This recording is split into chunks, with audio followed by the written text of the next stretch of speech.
Are we live now? Okay, baby. Wow. Okay, just a moment. I will return. I figured we're almost halfway through this journey. So I would go live and read this episode. I'll be right back.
Oh, Mr. Corgi.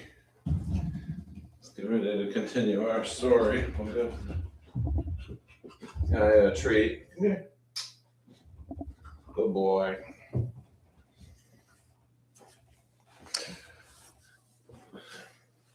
Hello, everybody. Welcome to Digital Campfire Stories. This is Thomas the Trailhound, a 52 episode original series, spoken word by me. I'm still going to be trying to get used to my new mic and camera positioning. So, wish me luck, I suppose, as we keep journeying. Now, I will focus on this analog style of storytelling. It's slower. It's more earned. It relies kind of more on you guys as the viewers and listeners to understand the story without the pictures and videos handing everything to you. This is like storytelling from the before times. I call it digital campfire storytelling.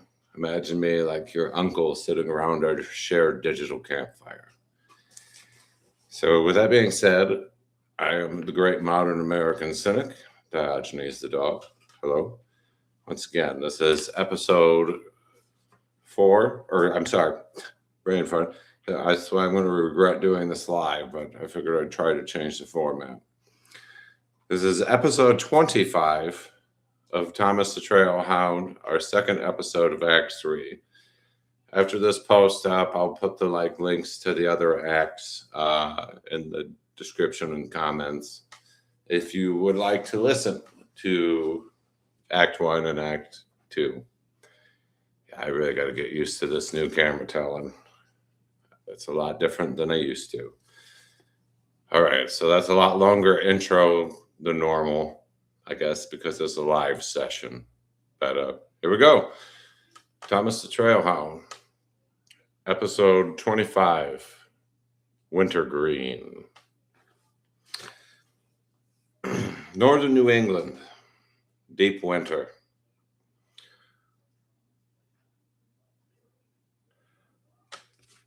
There are days on the trail that don't announce themselves. No weather event, no town arrival, no human encounter to mark the miles with something nameable. Just a trail, just the woods, just the two of us moving through a world that has gone completely and entirely white. That was one of these days, and it was, I have decided, one of the finest days of the whole long walk.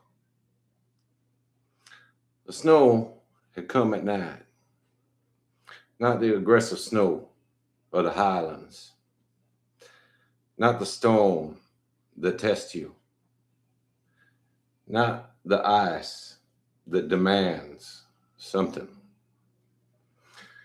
The snow had opinions about aesthetics, wet and heavy and unhurried. It had settled under everything with the patient thoroughness of something that had all night and intended to use it.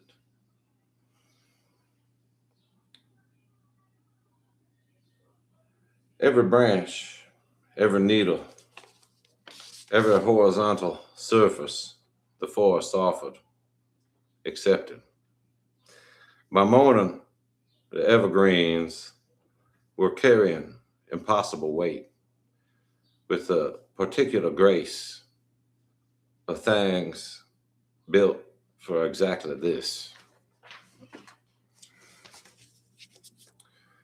The hemlock bough bent low. The white pine wore its snow in long, soft shells. The spruce stood formal and waited like the old scholars in heavy robes. And the light on a still snow morning in deep winter woods is unlike any other light I have ever encountered. The light on a, well, it comes from everywhere.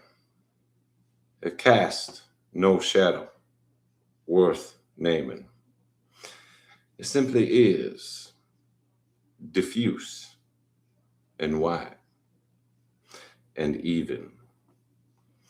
And if the sun decided humility was appropriate today and spread itself thin across the whole sky, rather than arriving with its usual opinions,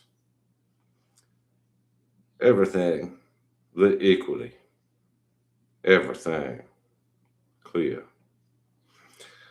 Nothing hidden by shadow that wasn't hidden by snow instead. We broke camp slowly. The old man moves through his mornings with the same ritual he has moved through them since Georgia. But the ritual had changed quality, the way a prayer changes quality when the person praying finally stops asking for things and starts simply showing up. Water, fire, food, pace. Each given its full attention. Each completed without hurrying forward the next. I received my breakfast with appropriate ceremony. Then we stood together at the edge of camp, looking at the day. Not planning it, just receiving it. The trail north was unmarked by any boot, but the blazes still showed white on white. Somehow distinct, the way important things find ways to remain visible, even when everything around them is the same color. The old man stepped into the snow, and I followed the woods, received us the way the woods receive things now, without comment, without ceremony, as members rather than visitors. This is the thing about winter. The, the hurrying world never stays still long enough to learn. It is not empty.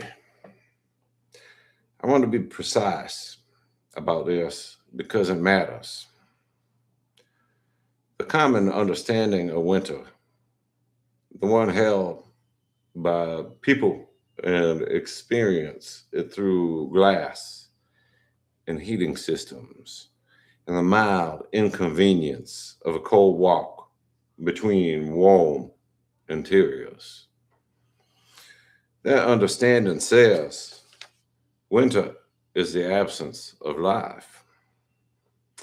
The trees bare, the animals gone, the color drained, the warmth withdrawn. The world reduced to a waiting room for spring. That understanding is wrong. Winter is not absence. Winter is concentration. Everything that remains in a winter wood has earned its remaining. The hemlock, the spruce, the chickadee moving through the canopy with the cheerful efficiency of a creature that made its arrangements with cold a long time ago and found the terms acceptable. The tracks in the snow, fox, deer, the tiny paired parenthesis of a mouse moving from one buried thing to another. The woods are full. They are simply full of different things than the hurrying world knows how to see. The old man stopped mid-morning, not for rest, not for view. He stepped off trail 2 paces into the tree line and crouched, and I watched him look at something low to the ground at the base of a hemlock where the snow had been kept thin by the sheltering branches above. Dark green, low, waxy, persistent. Leaves that had no interest in the season's opinion about what should and shouldn't remain green in December. He smiled before he reached for it, before he did anything practical or purposeful with what he'd found. He smiled. The smile of a man who knows a secret the snow is keeping, who has been trusted with it by 1,000 miles of learning to pay attention. I put my nose to it, wintergreen, Gaultheria procumbens, though neither of us use that name. Low, stubborn, hidden, present for those who know, invisible to those who don't. There for the ones who have learned the winter's hospitality doesn't announce itself at the front door. It waits at the base of the hemlock, under the sheltering branches, in the thin snow, for someone slow enough and attentive enough to look. He gathered what he needed, not greedy. He is never greedy with what the woods offer. He takes the way a guest takes, gratefully, and only enough. We found a flat rock where the hemlock canopy had kept the snow thin, and he cleared a small space and made a small fire with the economy of long practice. Water for the bottle, the small pot, the wintergreen leaves going in slow. Bruised gently first between his fingers to open them. And the smell rose with the steam and moved through the cold air and found me where I sat. And I want to tell you, there is no adequate description for the smell of wintergreen tea brewing over a small fire in a silent winter wood on a still, white morning. You would have to be there. You would have to have walked 1,000 miles to get there. You would have to have earned the stillness required to sit with it without immediately reaching for something else. Then you might understand. He drank it slowly, both hands around the cup, steam rising and curling, disappearing into the cold air, the way breath does. Here, they're not, given and released. I sat beside him, left side. The fire smelled between us and the cold doing its honest work at the edges. No miles being made, no forward motion in the measurable sense. And yet, I have been thinking about this since we sat down. Forward motion isn't always measured in miles. Sometimes it's a man who spent years running at a pace the world set for him, the urgent frequency, the optimized hour, the forward momentum of a life that never asks whether the direction was chosen or just inherited. Sitting still in a winter wood with both hands around a cup of tea brewed from a plant that lives low and stubborn under the snow. For those who know where to look, and the stillness being the most forward he has moved in years. Distance isn't always measured in miles. Sometimes it's just forward motion. And that ain't always a straight, fast line. The chickadee came while he drank. They always come. I have noticed this about chickadees. They have no fear budget. They spend nothing on wariness.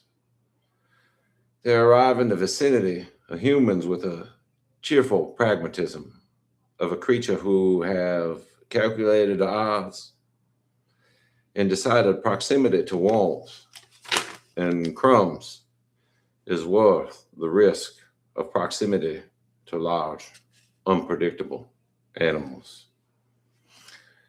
This one landed on a hemlock branch 6 feet away and regarded us with a specific expression of a creature whether we were interesting or useful or both. Dee. The old man looked at it. It looked at the old man. A brief negotiation in the language of still creatures in winter woods. Then it was gone, just like that. Business concluded.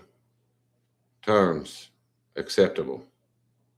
Day continuing. The old man watched the space where it had been for a moment after, then finished his tea. We sat there longer than was necessary by any practical accounting. I want to be honest about this. The miles were not being made. The trail was not being covered. Chickadee was not getting closer in any measurable sense. And neither of us care. This is the thing the trail teaches that cannot be rushed toward. At some mornings, the whole point is the wintergreen, tea, and the chickadee, and the snow on the hemlock boughs, and the diffuse white light coming from everywhere and going nowhere in particular. And the miles will still be there after. The trail is patient. It has been here longer than either of us and will be here after. It can wait 30 minutes for a man to drink his tea completely. The snow of the branches did something in the late morning light I want to try to describe. The sun had found a particular angle, low, winter flat, coming in sideways through the trees line, and it caught the snow on the boughs, and for a moment, each branch held a line of light along the white edge. Not glittering, not dramatic, just lit. Just quietly, completely, perfectly lit. The whole forest briefly outlined in it. Every branch saying, I am here. I have been here. I am carrying what the season gave me, and I am still standing. I looked at the old man. He was looking at it too. The cup empty in his hand, the fire down to small. The light moving through the trees the way important things move without asking permission. We packed up without ceremony. Back to the trail. Back to north. Back to the miles that were still there, waiting with the patience of things that know they'll be walked eventually. But something had shifted in the quality of walking after the tea. Lighter, maybe, or more precise, more present. The way you walk after you have been genuinely still for long enough. Like the body remembered something the miles had temporarily argued it out of. That moving and arriving are not the same thing. That the trail gives what the trail gives, and some of it comes in miles, and some of it comes in the smell of wintergreen rising from a small pot in a silent winter wood. And you cannot always predict which kind of morning will give you which kind of gift. By afternoon, the snow had shifted, still on the branches.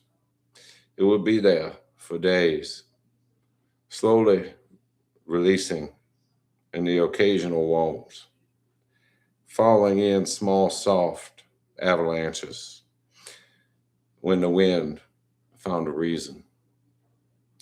But the light had changed, lower now, more golden.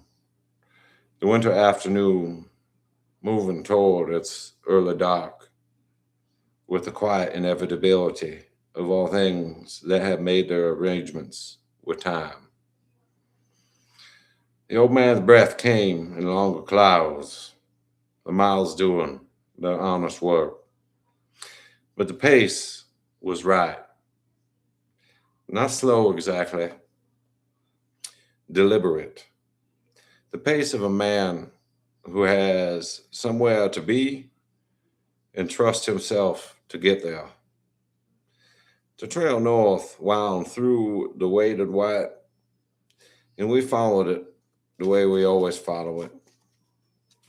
One blaze at a time, one step at a time, one breath at a time. Forward, in whatever way forward decides to present itself today. Woof. Diogenes of America, Trailside Reflection.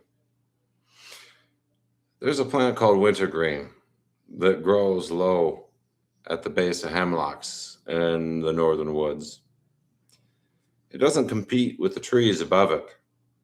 It doesn't reach for the canopy. It doesn't perform for the season. It simply stays green when everything around it has made other arrangements. Low, waxy, stubborn, fragrant. Present for those who know, invisible to those who don't. I've been thinking about what it means to be that kind of person. The one who doesn't require the world's full attention to continue being exactly what they are. The one who grows low and deliberate and keeps the color through the long cold. Not because anyone is watching, but because that's the nature of the thing. We live in a world that rewards the canopy, the tall, the visible, the loudly productive, the optimized, the fast. And there's nothing wrong with the canopy. The canopy does its work. The canopy earns its light. But the canopy is not the whole forest. And the forest knows that even when we forget, somewhere under the snow, on the floor of every winter wood, the wintergreen is there, fragrant, alive, waiting for the one slow enough and attentive enough to find it. I have tried to be that slow, not always successfully, but the trail has been a good teacher of the kind of attention that finds what the hurrying world walks right past. Stop sometimes. Look low. The most sustaining things rarely announce themselves. They just stay green through the winter and trust that eventually someone will notice. Faith, family, forward, always. If you've made it this far, thank you, fellow citizens of the digital agora. This is a new microphone, a new camera, so I got to get used to the setup. I'll be doing more of this digital campfire storytelling from here on out.